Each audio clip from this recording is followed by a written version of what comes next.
Fuck! Am I on there? Okay. Hey, who the fuck wrote my name on the inside of the bathroom door? It's in the men's room. Somebody wrote my name on the bathroom door, but you didn't put my phone number. What the fuck? How am I going to hook up if you don't put my phone number? Holy shit. Okay. Hey! Oh, fuck off. Try that again. Hey! Yeah, see, now we just fucked all these people in the other room. They're like, holy shit, what are we doing in this room? Fucking partying in the other room. Look at it. They're all coming in. They're like, yeah! Welcome! So fucking glad you're here!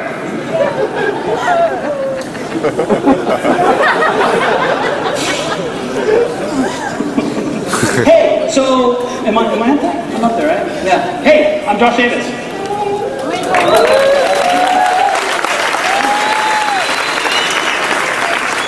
So, I wasn't supposed to speak. I was just going to draw for you guys. And somebody canceled, so here I am. But this is dangerous.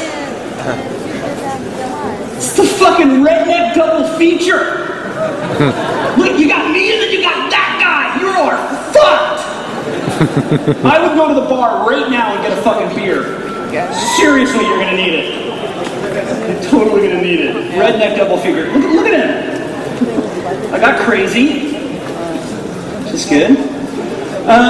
So hey, I'm gonna talk for the next hour about play, and the name of my presentation is called Beyond Play. And I want to tell you a few stories. The first is my earliest recollection of making shit, right? And it was like 1980, St. Mary's Catholic School. I was 9. I was in the 3rd grade, and the location was the playground. And the playground, you know, it had all this shit. It had, like, you know, football, and it had a hoop, and it had jump rope. And I fucking grabbed a stick. And everyone's like looking at me like, what the fuck are you doing with the stick? And what I did is I walked over to the playground and I moved like all the gravel out of the way. And I just started carving shit, like circles and stuff. And the other kids would come over and they'd be like, hey, freak, what the fuck are you doing? And I was like, oh my god, I found dinosaur bones under the fucking playground. And the kids are like, you're fucking weird. And I was stoked. I thought, yeah, man, I found these fucking dinosaur bones, and the nuns are going to be like so excited, and I'm just going to get good grades. That's not what happened. But what did happen is that the nuns called my house. They called my parents. And they said, your fucking kid's weird. He's got like this thing for making shit. And you should encourage him to do more of that. So my parents went out and they bought me an oil painting set. I was 9! And I was fucking using turpentine at 9!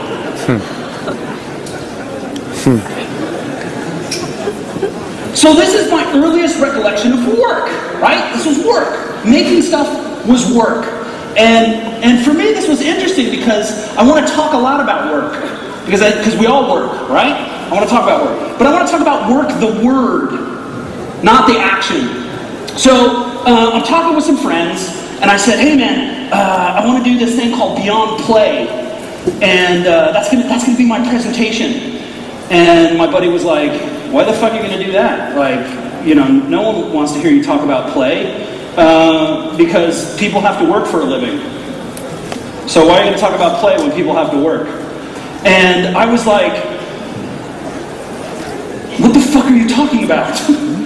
And they said, well, why do you want to talk about play? Because people have to work for a living. So this freaked me out. So I conducted this experiment. Is it up there? Yeah. So I conducted this experiment. I went to a bunch of adults and I said, what is the opposite of work? And all of them said play. And this really fucked me up because that wasn't my answer. And so I was like, oh my God, like this is so weird, that's not my answer. So I asked a bunch of kids, and if you're following me on Twitter and if you have kids, I asked you to ask your kids this question, and I got about 100 responses back. And out of those 100, only 4 kids said that the opposite of work was play. Most of them said lazy, some of them said home, some said relaxed, boring. I love that one. Right? You're not working, not fucking doing anything. Fuck, that's boring. So I love that. Hard, and I was like, hard? Why the fuck is the opposite of work hard? And I don't know. If they were under 7, the answer was not work. Very zen. I like that. Very zen. I like home, right? Home is pretty good. Fucking if you're not working, you must be home. Fucking genius.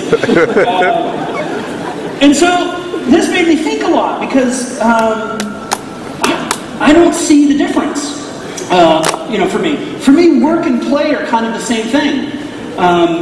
You know, I play for a living, and that play turns into work. Work is play. They're not antonyms. They're not opposites of each other. They're actually the same thing. And if you're not playing, your job must suck. So we've got to bring more play into our work. Now, let's talk about some people. Let's talk about this fucking guy, Mark Thiele. Mark is a great guy, lives in Cologne, Germany, runs this conference called Beyond Play, and what's interesting is that he used to run this other conference, and he's just recently changed his conference to Beyond Play.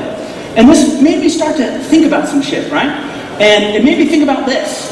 Flash Forum Conference, which used to be Mark Thiele's thing, is now called Beyond Teleron. FITC in Canada used to be called Flash in the Can. We had this conference called Flash on the Beach, now it's called Reasons to be Creative. We used to have this conference called Flash Belt, now it's called I.O. OFF used to be Online Flash Film Festival. Holy shit! Flash is dead, just in case you had any doubts. Okay?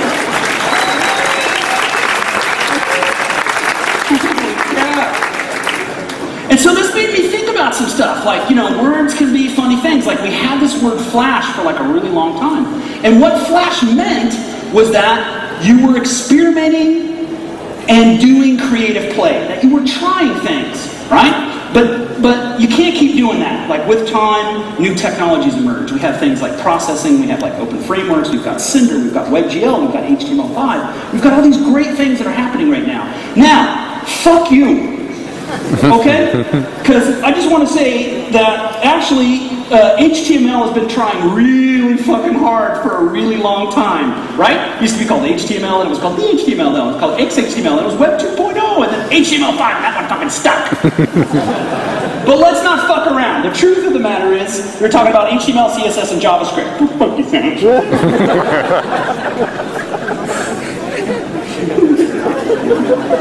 Holy shit.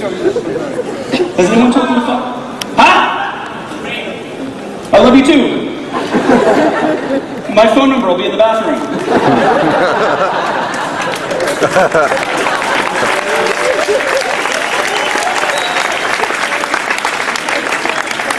Now, I don't have anything wrong with any of these technologies, because what's interesting is that if you think about it, our industry is looking for a new way to define creative play. It doesn't matter whether it's Flash or HTML5 or Process or any of those other stuff.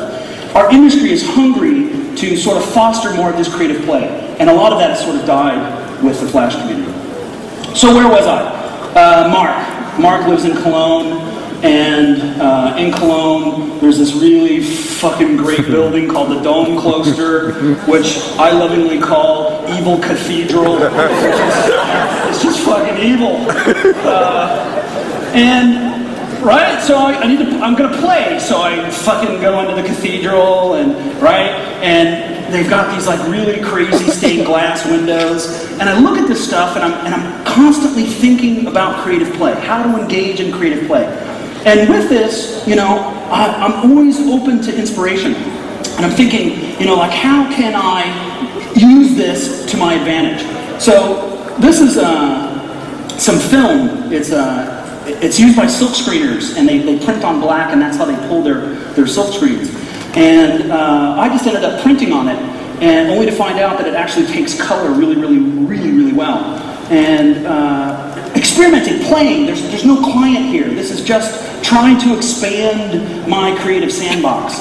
And what's cool is that during the day, the light floods in and you can see it pulls the color onto the floor. And just the opposite, if it's nighttime, it actually lights the outside. So constantly engaged in this creative play to try to do new things with my work. Now, in this evil cathedral, they've got these fucked up floors. And so, you know, you can't, if you're watching me draw out here, right? And then you look at this slide, you're like, holy shit, he's fucking ripping off evil cathedral floor. Yes! That's exactly what I'm doing. Right? Looking at that kind of reflection thing and going like, dude, I can fucking totally write a program that steals that. And so I'm looking at these sort of forms and structures that I see in life to try to bring into my work. And again, this is all just creative play. All creative play to try to figure out what the fuck I'm doing. They have these like great floors. I really love the floor inside this whole cathedral. It's like really beautiful. So anyway, I'm in Evil Cathedral, and I'm slated to go home, and then this fucking shit happens. And I got trapped. I got trapped in Germany. I was in, hey. Whoa, that was really close. So I'm trapped in Germany with this volcano. And I'm at Mark's house. Mark is like, yo, man, come live with me. And I'm like, cool, I'll come live with you. And I'm at Mark's house, and for some reason, we have to go into his basement. So he's like, yeah, man, you know, come in, let's go down in the basement. And I was like, sweet, cool. And I walk downstairs, and I'm like, boom! I'm like, what the fuck? Freaked out! I'm like, dude, this is your basement! He says, yes! It's my fucking basement, and you really need to calm down. Maybe switch to decaf or something. But this sort of like inspiration hunting, right? Not only do I have to go hunting for inspiration, but I have to be open to inspiration coming to me when I'm not ready for it. And it ends up that I do this whole like series of work based on Mark's basement. And so I'm making all these things, right? I'm fucking around, and then Hector calls me, and Hector's like, "Hey man, it's our 10-year anniversary. Do you want to design the cover for the book?" And I'm like, "Holy shit! I've got this basement to show you." And it ends up becoming the Aim High, Keep Moving book, all based on Mark's floor. So what happens is that this creative play and this inspiration hunting ends up leading into work, right? But it starts as play, it's always play. And this kind of play eventually finds itself into client work. So this work, you know, just by happenstance occurs by hitting Mark's floor. Now, while I